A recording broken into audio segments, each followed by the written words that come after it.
Здравствуйте, дорогие друзья, с вами Кирилл. И Кирилл.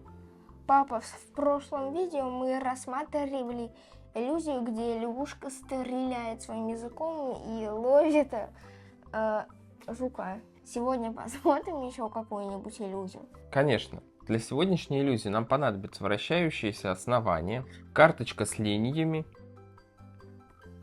карточка с искаженным изображением дятла и фон.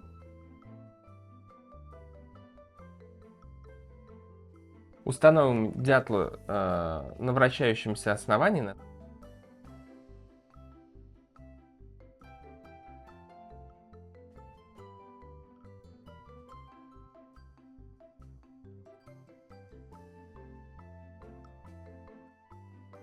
Установим фон. Карточку с линиями установим между карточкой с дятлом и фоном. Пластину с линиями мы будем двигать. Как ты думаешь, что будет происходить? Думаю, будет проявляться дятел. Давай зашторим шторы и проверим. Мы используем центральный фонарь в среднем положении.